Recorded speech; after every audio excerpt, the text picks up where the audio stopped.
할렐루야. 오늘은 진정한 해방이라는 말씀으로 말씀을 나누도록 하겠습니다. 최근에 중국 내에 폭발적으로 상영되는 영화가 있습니다.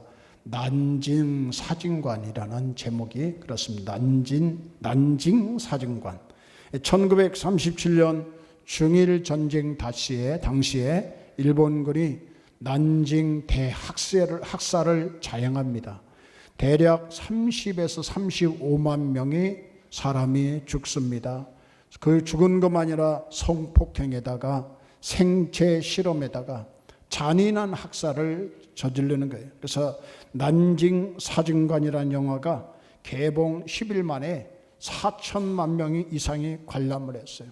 그 영화를 보고 안 우는 사람이 없었다고 합니다. 다 울면서 그 영화 보면서 반일 감정이 아주 그들의 마음속에 솟구쳐 오른 거예요. 어떤 아이는 그걸 보고 집에 와가지고 벽에다가 세계 지도를 붙여놨는데 일본에다가 칼로 막 찌르는 거예요. 어떤 아이들은 그런 애들이 있어요. 일본은 망해야 된다. 일본은 그냥 놔두면 안 된다. 그러면서 반일 감정이 아주 높이 올라가고 있다는 겁니다. 해당 영화는 잔혹한 전쟁 범죄를 사실적으로 묘사했어요. 그래서 관객들에게 일본에 대한 분노를 강하게 자극하고 있습니다. 일본 분들에게 돌을 던지는 일도 생겼어요. 이것은 아픈 역사고 지금도 그 역사의 후유증이 지금도 있어요. 여러분, 그런데 이 난징만 그런 것이 아니에요. 우리나라도 여러분들이 잘 알듯이, 근데 젊은 사람들은 그 부분을 역사를 어떻게 배웠는지는 모르겠지만은 젊은 사람들도 어느 정도는 알 것이라고 생각해요. 이번에 돌아오는 금요일 날은 이 광복절 80주년입니다. 광복된 지 80년이 됐어요.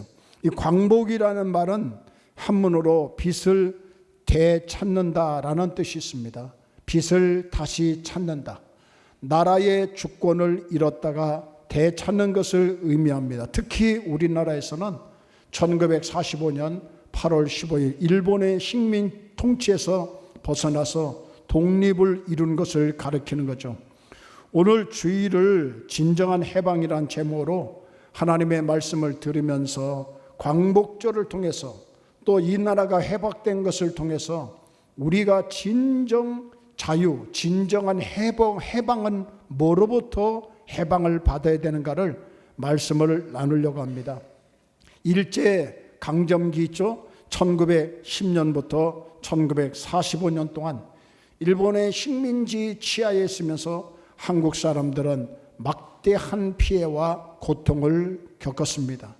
그 고통은 경제적 수탈, 다 뺏어가, 심지어는 집안에 있는 녹그릇까지도 다 뺏어갑니다. 인적으로 수탈합니다. 사람을 뽑아가고 사람을 강제징용하고 위안부들도 뽑아가는 거예요. 강제 동원, 위안부 동원.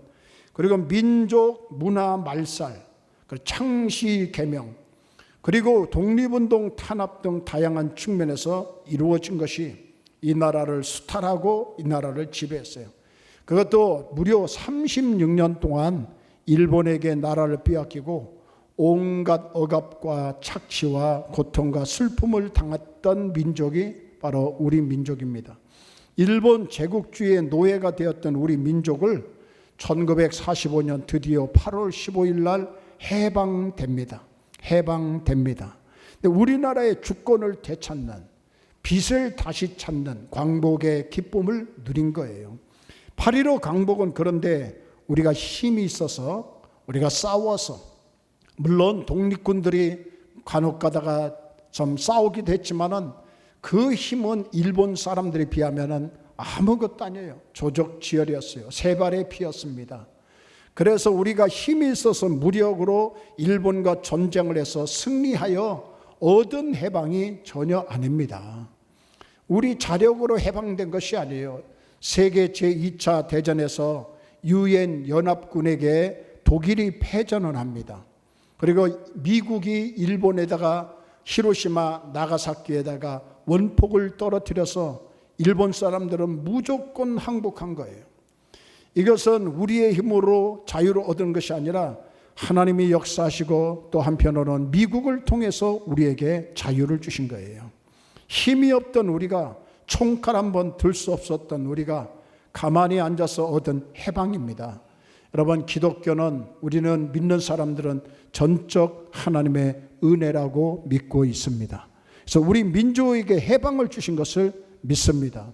우리는 다가오는 이 광복절에 하나님께서 이스라엘 민족을 애굽에서 해방시켜서 주셨던 놀라운 사건을 통해서 성경이 말씀하시는 하나님이 주시는 이 참 해방, 하나님이 주시는 진정한 해방, 하나님이 주신 참 자유의 뜻이 무엇인가를 발견하고 우리는 이제 하나님의 자녀로서 해방의 기쁨과 자유의 축복을 더하여서 지금도 자유민주주의 국가가 됐지만 이제 더 나가서 영원한 자유인, 영원한 해방인 천국을 바라보며 살아가는 성도들이 되셔야 될 줄 믿습니다. 남미의 해방자 꾸티 에레스라는 분이 계셔요. 이분은 해방신학의 아버지라고 얘기합니다. 근데 이 꾸티 에레스라는 사람이 예수님의 사역을 이렇게 얘기했습니다. 세 가지 얘기를 했어요. 첫째는 정치적인 해방, 그리고 인간의 해방, 세 번째는 죄의 해방. 맞는 주장입니다. 예수님은 당시 로마의 악한 권력자들이 다스리는 구조적인 악한 정치 체제 하에서 예수님이 살아셨고 예수님이 사역을 하셨어요. 그때는 의와 공평으로 정의가 강같이 흐르는 그런 시대가 아니었습니다. 하나님이 다스리시는 나라를 세우기 위해서 정말 의와 공의와 정의가 흐르는 하나님이 다스리시는, 복음이 다스리는 나라를 세우기 위해서 예수님은 힘쓰셨다는 거예요. 그래서 예수님은 복음을 통해서, 말씀을 통해서 노예와 여인들과 어린이들, 그리고 가난한 사람들, 과부들, 병든 자들, 이런 소외된 사람들을 존엄성을 되찾고 그들의 존중이 여기면서 우리 주님은 그 일을 다시 좀 표현한다면 인권, 기본적인 인권을 회복시키는데 일생을 사신 분이에요. 그러나 그것은 어떻게 보면 인본주의적인 그런 운동처럼 보이지만은 더 중요한 우리 주님의 사역이 있습니다. 그게 뭐냐면 죄로부터 인간을 해방시키고 죄 결과인 죽음으로부터 인간을 자유케 하고 지옥으로부터 자유케 하시려고 예수님이 이 땅에 오셔서 사역을 하신 거예요. 금요일날 광복기념주일에 광복금요일이라서 오늘은 광복기념주일로 예배를 드리기도 합니다. 여러분, 성경이 말씀하신 진정한 해방이 무엇인지를 우리가 아셔야 돼요. 뭐가 진짜 해방이냐? 무엇이 성경이 말하는 진짜 해방인가? 오늘 본문 31절부터 36절을 앞에 나오지 않아도 제가 읽어드리겠어요.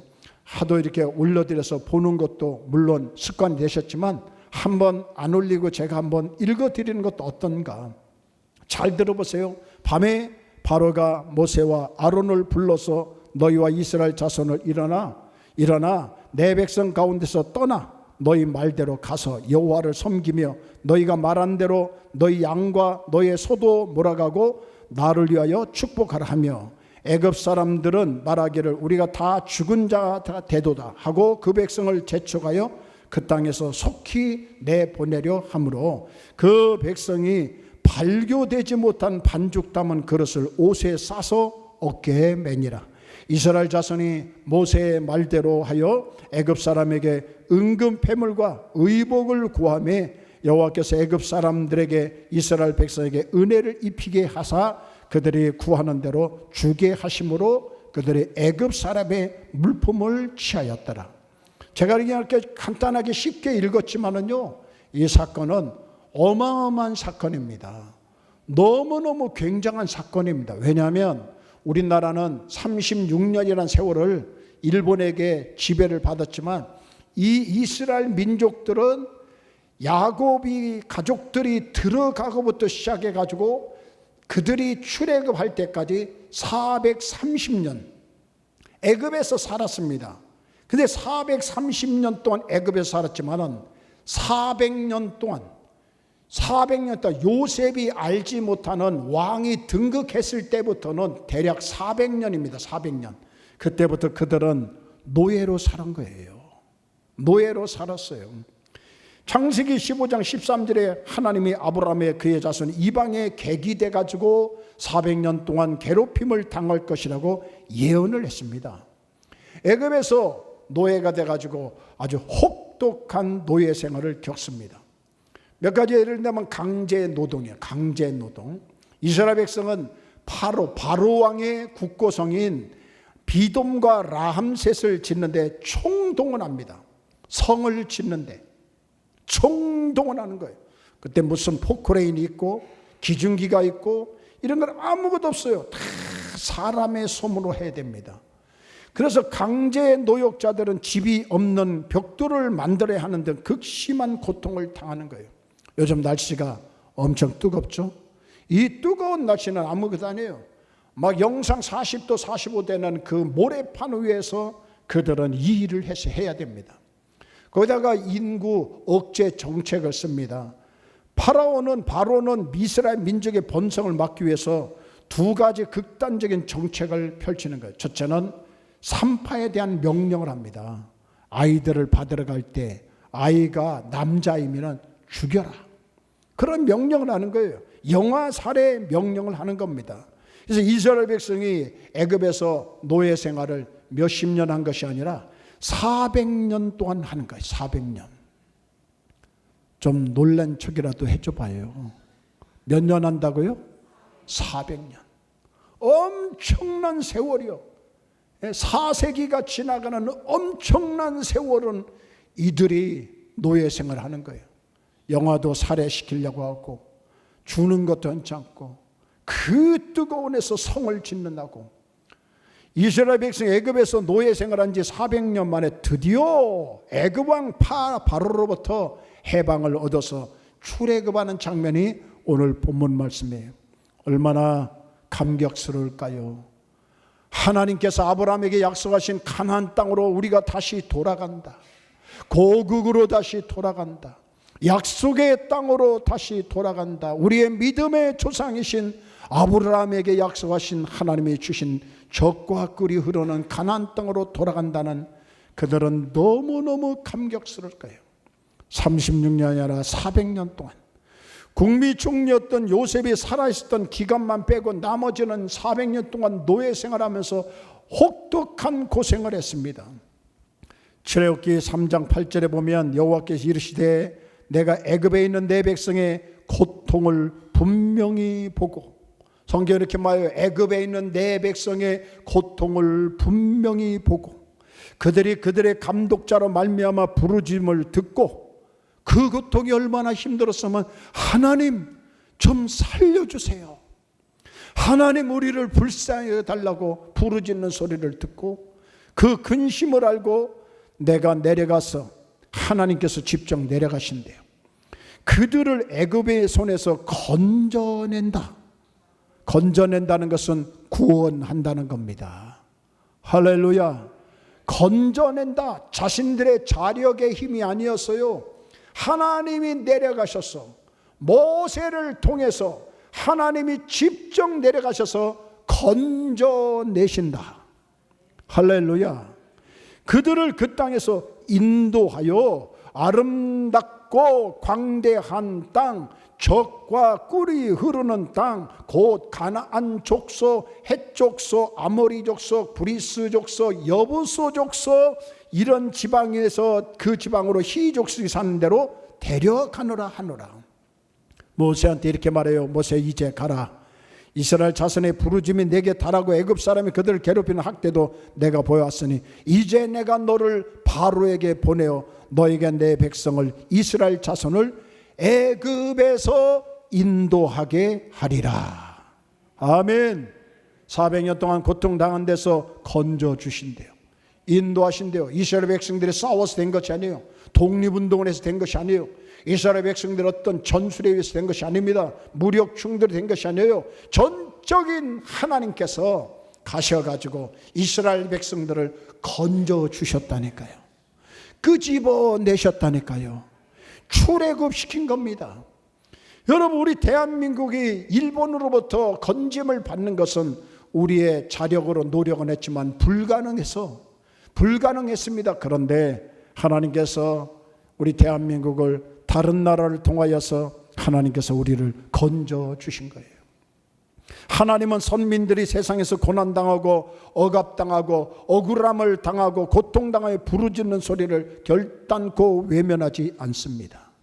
여러분들이 하나님을 모시고 하나님 내 마음속에 계시고 내가 하나님의 자녀라면 여러분들은 하나님의 백성인 것을 믿습니다. 근데 여러분들이 고통당하고 억울함을 당하고 힘든 일들을 하나님 앞에 구하면 하나님은 절대 외면하지 않으실 줄 믿습니다. 그래서 우리는 하나님 앞에 구해야 돼요. 여기서 바로라고 하고 파라오라고 하는 애굽의 임금을 칭하는 말인데, 고대 이집트 사람들은요 이 파라오를 단순히 통치자로 여긴 것이 아닙니다. 그들은 살아있는 신이다. 이 바로는 살아있는 신이다. 특히 태양신 라의 아들이자 하늘의 신인 호루스의 현신으로 태어났다. 그러니까 태양신 라라고 하는 신이 있어요. 그의 아들이자 하늘의 신인 호루스가 몸을 갖고 오신 사람이 바로 바로다. 따라서 파라오는 정치적, 종교적 권력을 모두 가진 절대적인 존재였습니다. 세상의 통치자를 부르는 명칭이 바로 파라오입니다. 파라오. 그래서 하나님은 장차 이 세상의 모든 왕들과 임금들과 그들의 나라들을 다 멸하시고 하나님이 친히 왕이 되어셔서 다스리시고 사람들을 적과 그리 흐르는 땅으로 인도하신 것처럼 우리를 천국으로 인도하시는 날이 오실 줄 믿습니다.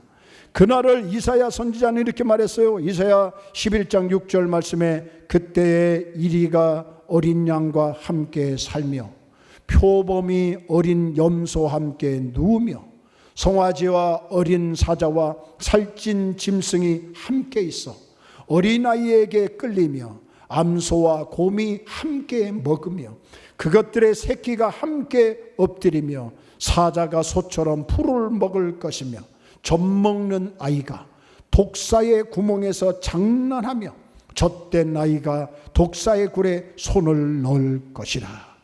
이런 세상이 하나님이 다스리시는, 하나님이 통치하시는 세상이 온다는 거예요. 이 세상의 많은 군왕들, 왕들, 하나님 앞에는 아무것도 아니에요. 풍전 등하여 바람 앞에 아무것도 아닙니다. 하나님 한번 부르시면 다 사라질 것입니다. 우리 하나님이 통치하시는 그날이 올 줄 믿는데, 그때가 우리에게는 진정한 자유요, 그때가 우리가 진정한 해방을 누릴 줄 믿습니다.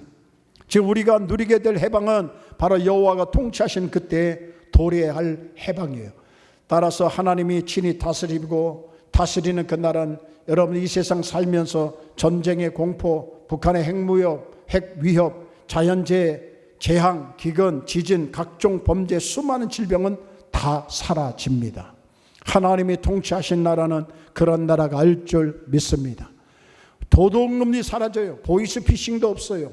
전염병도 없습니다. 우리 하나님이 다스리는 그 나라는 우리가 들어가는 영원한 천국은 영원한 해방이요 영원한 자유가 될 줄 믿습니다.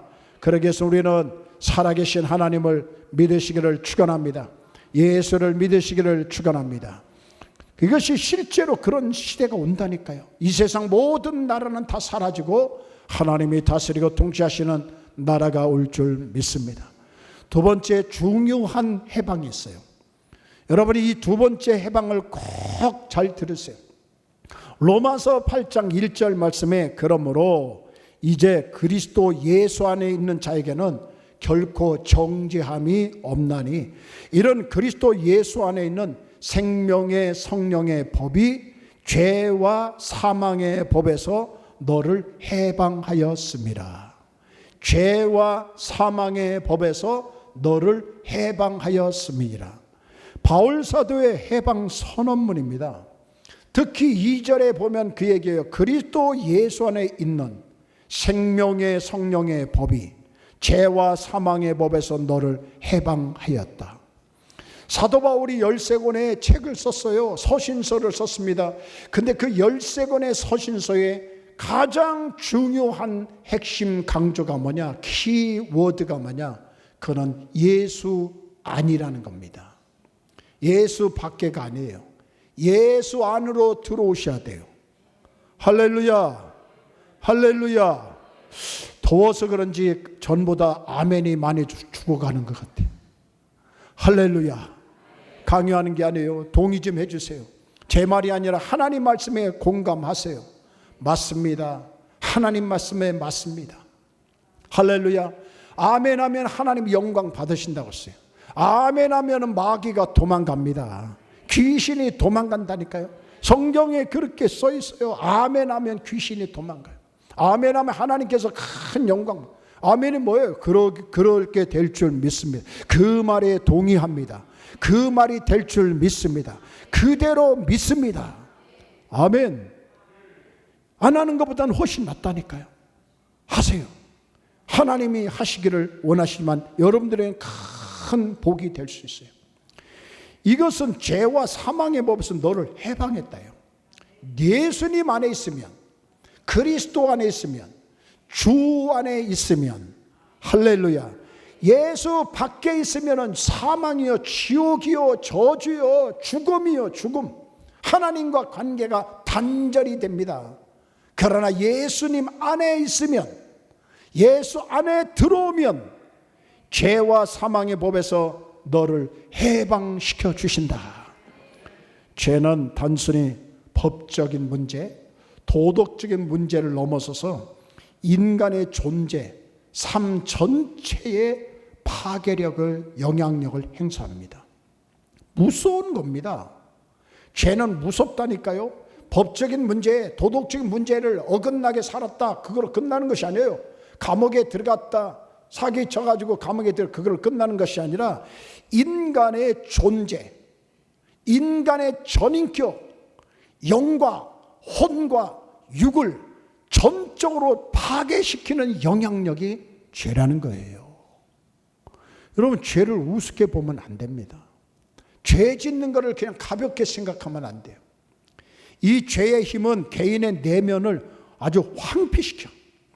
죄의 능력은 영혼을 죽여, 관계를 파괴시켜, 사회 전체를 병들게 만들어요. 그런 근본적인 원인이 다 죄입니다. 몇 년 전에 50대 된 할머니가, 50대 후반 된 할머니가 고백 편지를 쓴 것이 한번 읽은 적이 있었어요. 40년 전에 무인 승차한 것을 죄송합니다. 그냥 몰래 탄 걸 죄송합니다. 죄 없던 어린 시절, 철없던 어린 시절 무인 승차 사실을 고백하면서 10만 원을 동봉한 편지가 충남 천안역에 배달이 됐어요. 이 사람 자신은 손자를 본 50대 할머니라고 밝힌 그 편지의 주인공은 제가 10살 때쯤이었습니다. 언니와 함께 천안에서 온양으로 온천역을 다니면서, 그때는 기차가 있었어요. 지금은 전철이 있는데 서너 차례 무임승차를 하였으며 당시에는 무임승차가 하기가 어렵지 않았다고 밝히는 거예요.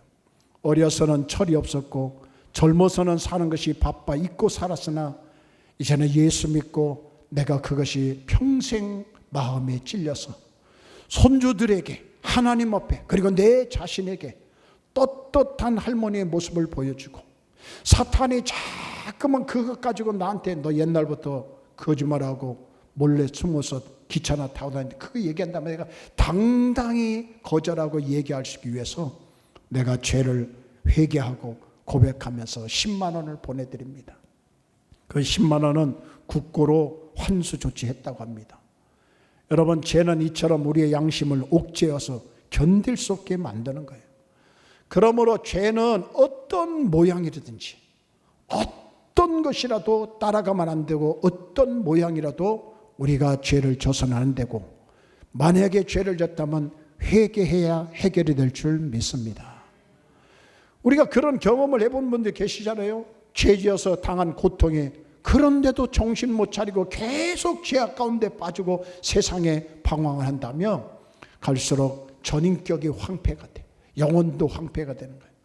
그래서 시편 7편 12절 말씀에 사람이 회개치 아니하면 저가 그 칼을 가르시며 그 활을 이미 당기어 예비하셨도다. 회개하지 않으면 칼을 들고 계신대요.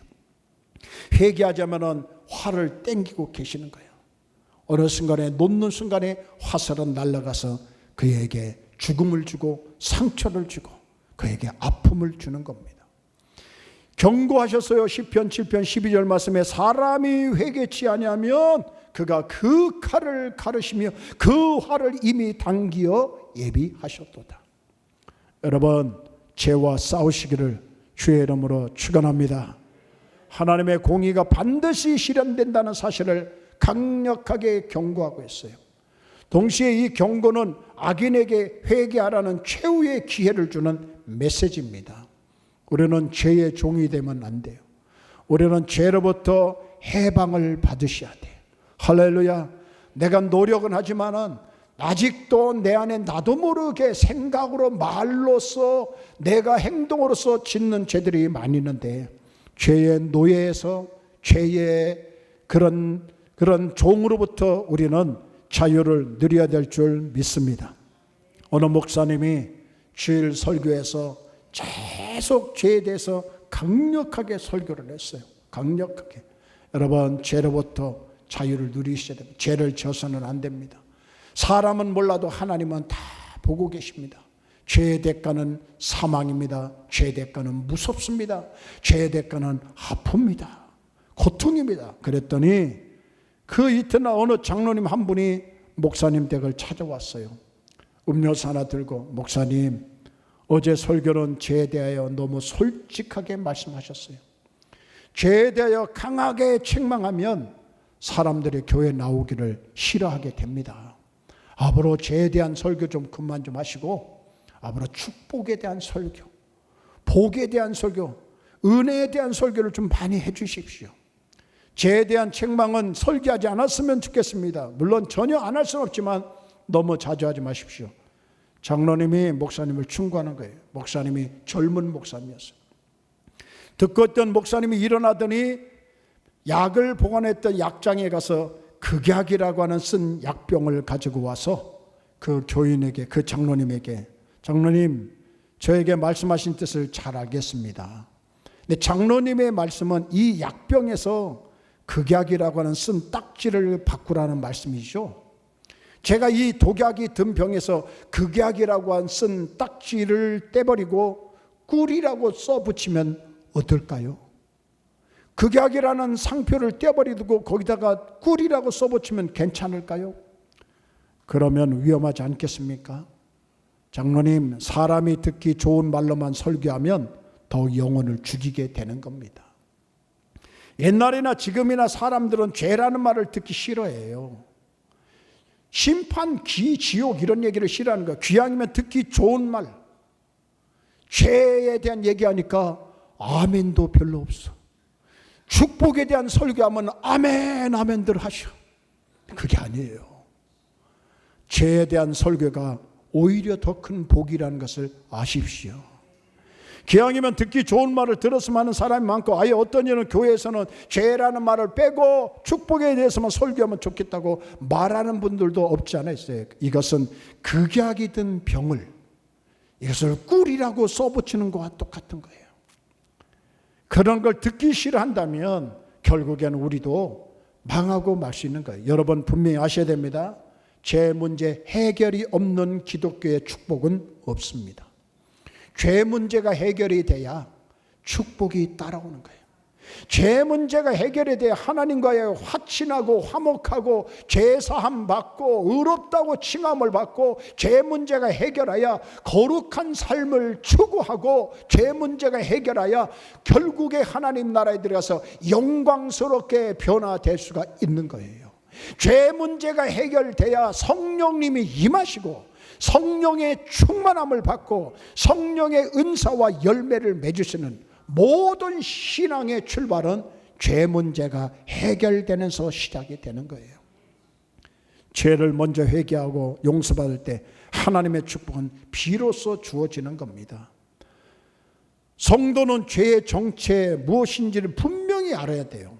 어느 분이 이런 글을 썼는데 참 공감하더라고요. 죄의 정체는 이런 겁니다. 죄는 먼저 헬라어로 세 가지 의미를 먼저 알았으면 좋겠어요. 하마르, 첫째는 헬라어로 하마르티아라고 하는 죄를, 이것은 관역에서, 목표에서 벗어나는 행위라는 거예요. 활을 쏘긴 쐈는데 관역을 맞지 않고 다른 데로 날아가는 거예요. 죄는 단순히 도덕적인 잘못이 아니라, 잘 들으세요, 하나님께서 정하신 올바른 길에서 벗어나는 것을 말하는 거예요. 하나님께서 정해놓으신 올바른 길을 벗어나는 것이 죄입니다. 첫째는 하나님을 안 믿는 것이 죄예요. 예수 안 믿는 것이 죄예요. 그리고 하나님의 말씀대로 살지 않는 것이 죄예요. 순종하지 않는 것이 죄입니다. 관역에서 벗어났다. 두 번째 헬라어로 파라바시스라고 합니다. 정해진 경계를 넘어가는 행위입니다. 들어오면 안 됩니다. 넘어가면 안 됩니다. 반드시 여기는 아무도 못 들어오지 마십시오. No enter. 여러분, 정해진 경계를 넘어가는 행위, 죄예요. 아노미아라는 말이 있어요. 법을 무시하고 살아가는 상태입니다. 우리가 교통운전할 때 법을 무시하고, 뭐 안 보니까, 뭐 여기 카메라가 없으니까 계속 무시하다가 교통법에 대해서 공부를 해봤더니 대략 한 8번 정도 때는 다 걸린다고 하더라고요. 자기는 피해 나가지만 8번째는 웬만하면 다 걸린다는 그런 통계가 나오는 거예요. 언젠가는 걸리게 돼 있어요. 죄에 대한 글이 있습니다. 죄란 불과 같다. 그 사람의 인생을 태우고 망하게 한다. 죄는 녹과 같다. 그 사람을 아무런 쓸모없는 사람으로 부패시킨다. 죄는 마취와 같다. 그 사람의 양심을 무감각하게 만든다. 죄란 독과 같다. 그 사람을 병들어 죽게 만든다. 죄란 검은 구름 같다. 지금은 괜찮아 보여도 그 비를 쏟아버린다. 죄는 썩은 사과와 같다. 겉으로는 먹음직하나 깨물면 쓰다. 죄란 함정과 같다. 한번 밟으면 떨어져 붙잡힌다. 죄란 화산과 같다. 폭발하지 않고 있지만 화산은 화산이다. 죄란 필름과 같다. 육안으로는 보이지 않아도 현상하면 샅샅이 드러난다. 죄란 마약과 같다. 습관이 되면 끊기 어렵다. 죄란 빙산의 일각과 같다. 드러난 부분보다도 숨겨진 부분이 훨씬 맞다는 겁니다. 여러분, 죄의 파괴력은 무서운 겁니다. 죄의 그들이 우리에게 사로잡혀서 노예 삼고 우리를 종으로 삼으려고 하는 세력은 엄청난 거예요. 요즘 우크라이나 전쟁, 러시아 전쟁 잘 아시죠? 러시아에서 우리가 뺏은 땅을 인정해 준다면 휴전을 하겠다. 우크라이나하고 유럽에서는 안 된다. 절대. 미국에서는 그렇게 중지하기를 원하는데 유럽이나 우크라이나에서는 절대. 왜냐하면 또 다른 나라, 그리고 휴전하면은 더 가까운 데다가 전쟁 준비해 놓을 것이 여러 가지. 그리고 뺏어, 원래는 우크라이나 땅이니까 전쟁의 문제가 지금 심각하죠. 근데 더 큰 문제가 뭐냐면 그 전쟁터의 군인들 사이에 후천성 면역 결핍증, 에이즈가 퍼지고 있다는 거예요. 지금 지구촌에 가공할 흑사병처럼 번지고 있고 이미 많이 번졌죠. 이 병은 남자와 남자 동성 간의 부도덕한 성행위로 옮겨지는 병으로서 일단 감염이 되면은 치료약이 없는 천벌에 해당하는 병입니다.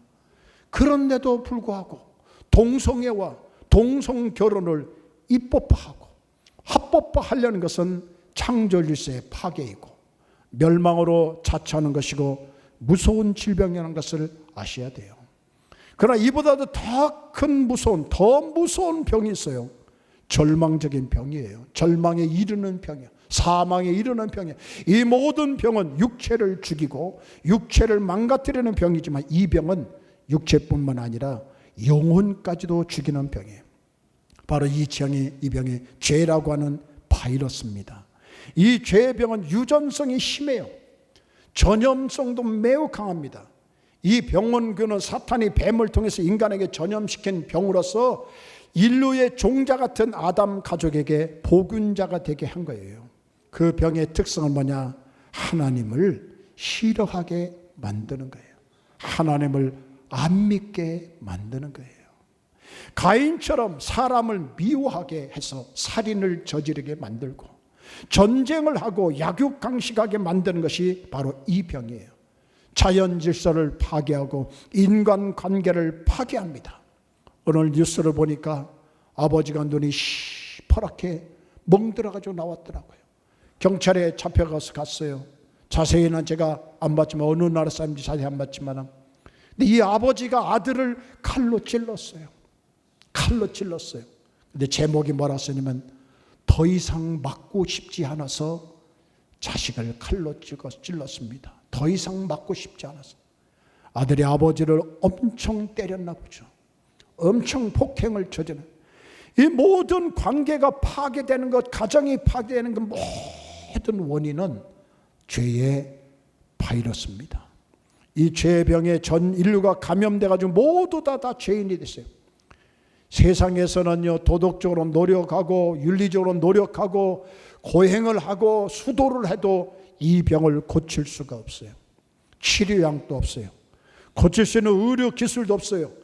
아무리 중성자 입자로 치료한다고 하고, 아무리 레이저로 치료한다고 하고, 아무리 MRI 아니면 패시트리 뭐든지 다 치료하고 수술한다 할지라도 죄의 문제는 해결할 수가 없어요.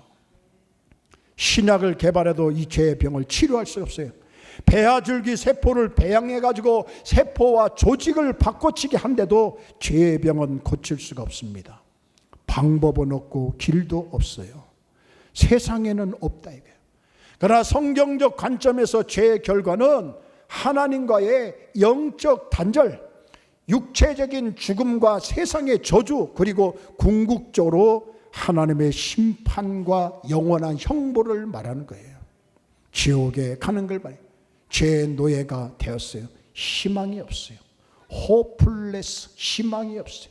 지저스레스, 예수도 없어. God-less, 하나님도 없어요. 아무 소망이 없는 것이 바로 절망에 이르는 병이 죄입니다.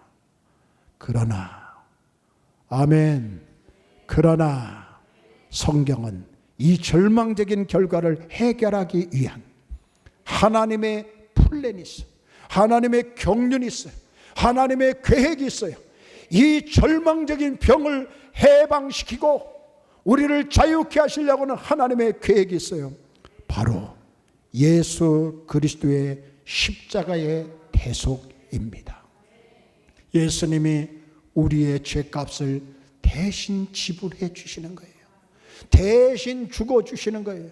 예수는 죄 형벌을 대신 지고 죽으심으로 믿는 자들에게 죄 사함만 주시는 것이 아니라 의롭다고 칭해 주시고 우리가 하나님과 화목하게 하시고 하나님의 자녀가 되게 해주시고 하나님의 상속자가 되고 더 나아가서는 하나님의 나라에 들어갈 수 있는 자격까지 주시기 위해서 절망에 이르는 병을 치료하기 위해서. 그런데 죄의 병을 치료할 수 있는 유일한 길이 있습니다.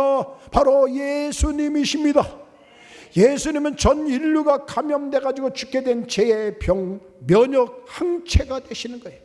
죄의 항체를 가지고 있는 예수의 피를 수혈받으면, 예수의 피를 믿으면, 예수의 피를 수혈받으면, 할렐루야, 믿으면 되는 거예요. 진짜 피를 받는 것이 아니라 믿으면 되는 겁니다.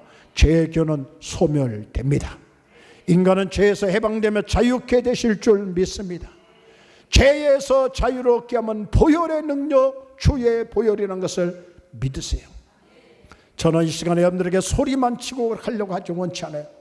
진짜 우리가 진정으로 해방이 뭐냐, 바로 죄에서부터 해방이라는 것을 알고 오늘부터 예수를 잘 믿기를 바랍니다.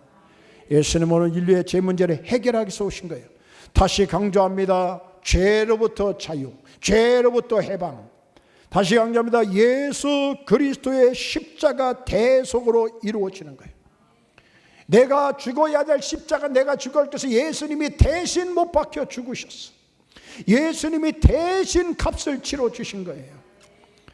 그것을 죄를 회개하고 예수를 하나님의 아들로, 예수님을 나의 구세주로, 예수님을 나의 메시아로, 예수님을 나의 대속물로 받아들이고 믿으면, 회개하고 믿으면 죄로부터 해방될 줄 믿습니다. 성령님의 인도하심이 있어요. 제사함 받은 후에는 성령의 도움을 받아서 죄 문제, 죄 유혹을 이겨나가는 거예요. 바로 예수를 믿고 나서도 왜 죄 방황하느냐? 아직도 성령의 도움을 받지 못하기 때문에 그래요. 성령을 구하세요. 도와주세요. 성령님, 성령님 함께 해주세요. 성령님 역사해 주세요. 할렐루야. 성령님 앞에 간절히 구하세요. 그럼 성령님이 여러분들 도와주실 줄 믿습니다. 바울사도가 그랬어요. 바울사도가 그걸 깨달은 거예요. 아, 내 힘으로는 안 된다, 내 능력으로 안 된다, 성령님이 도와주셔야 된다. 로마서 8장 1절 말씀에 그러므로 이제 그리스도 예수 안에 있는 자에게는, 예수 안에 있는 것이 첫 번째요, 결코 정죄함이 없나니 어린 그리스도 예수 안에 있는 생명의 성령의 법이 죄와 사망의 법에서 너를 해방하였음이라. 너를 해방하였음이라. 아멘. 선언합니다. 여러분, 오늘 말씀을 결론으로 마칩니다. 금요일은, 이번 주에 돌아오는 금요일은 우리 민족의 해방절기 80주년 광복절입니다. 불의한 세상 권력의 억압으로부터 해방됐어요. 일본으로부터 36년 동안 고통당한 것이 해방됐어요. 다시는 이 민족에 그런 일이 없기를 바라고요. 다시는 6.25 같은 전쟁이 일어나서도 안 되고, 다시는 이 땅에 공산주의가 들어와도 안 되고, 다시는 이 땅에 전체주의, 사회주의, 믿음 생활을 방해하고 막는 그런 인간들은 들어오면 안 되고, 이 땅에 자유민주주의가 굳건히 세워져야 될 줄 믿습니다. 그리고 더 중요한 것은, 이걸 통해서 우리가 깨닫는 것은 죄로부터 해방받는 것이 중요하다는 것을 믿으십시오. 우리 기독교가 반드시 풀어야 할 해방의 과제, 죄로부터 해방.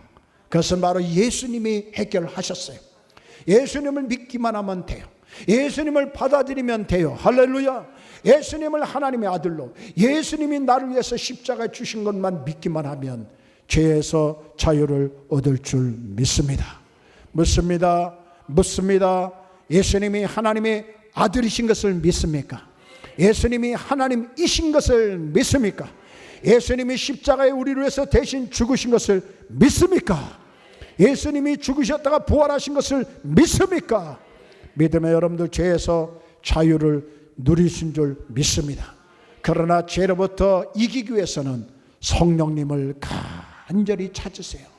내가 이렇게 방황한다면, 우리가 살아가는데 방황한다면 그때 찾을 것은 성령님밖에 없어요. 성령님 도와주세요. 성령님 함께 해주세요. 죄를 끊어버리게 하여 주옵소서. 세상에서 방황하지 않게 하여 주옵소서. 하나님이 싫어하는 것을 끊어버리도록 성령님 도와주시옵소서. 기도하는 저와 여러분들 되시기를 주의 이름으로 축원합니다. 기도하겠습니다. 하나님 아버지, 감사합니다. 오늘 주신 말씀을 하나님 우리가 다시 한번 가슴에 새기기를 원합니다. 아버지 하나님, 우리의 죄를 다 회개하고 용서하오니 용서하여 주시옵고, 성령께서 우리에게 역사하여 주셔서 앞으로 죄로부터 이기고 승리하는 우리의 삶이 되게 하여 주시옵소서.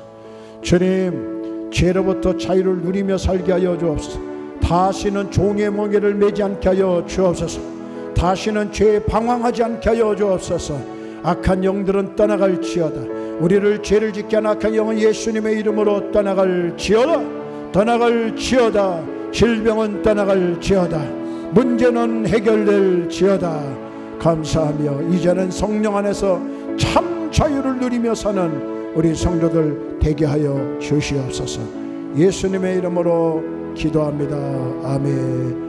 죄에서 자유 얻게 하는 오열의 영 주의 보혈, 시험을 이기고 승리하니 참 놀라운 능력이로다.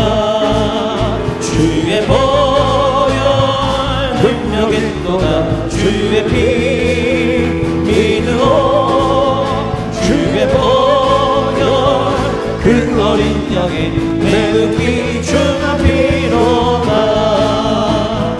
육체의 정욕을 이긴 힘은 보혈에는요 주의 보혈 정결한 마음을 얻게 하니 참 놀라운 능력이로다 주의 보혈 능력인도다 주의 피 믿어 주의 보혈 그 어린 양의 매우 귀중한 피로다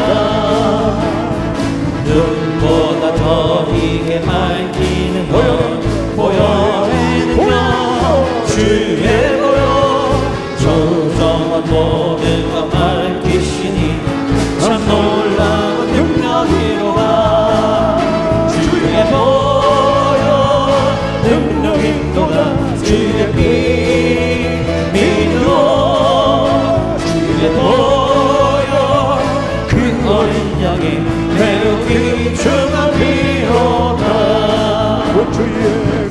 주의 복음을 전할지도 보혈에는요 주의 보혈 날마다 나에게 찬송 주니 참 놀라운 능력이로다 주의 보혈 능력인도다 주의 피 믿어 주의 보혈 그 어린 양의 매우 귀중한 피로다 주의 보혈 능력인도다 주의 피 믿어 주의 보혈 그 어린 양의 매우 귀중한 피로다 주의 보혈 능력인도다 주의 피 믿어 주의 보혈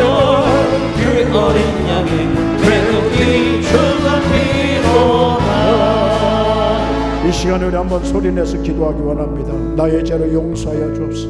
죄에서 자유케 하여 주시오. 예수님을 믿습니다. 성령님 나를 도와주셔서 죄를 이기며 사는 삶이 되게 하여 주시옵소서. 성령 충만함을 허락하여 주옵소서. 주여 한 번으로 기도합니다. 주여. 할렐루야. 아버지 하나님 감사합니다. 죄의 파괴력이 얼마나 무섭다는 것을 알게 하시고 죄가 얼마나 고통스럽고 아버지 하나님이여 400년의 그런 노예 생활보다 더 힘들고 아프고 고통스러운 것이 죄라는 것을 알게 하여 주옵소서. 아버지 400년 이스라엘 백성들 육체의 고통이었지만 그러나 죄는 우리의 전인격을 파괴시킵니다. 영혼을 파괴시키고 생각을 파괴시키고 육신의 죄를 육신으로 파괴시키는 것이 죄인 줄 믿습니다.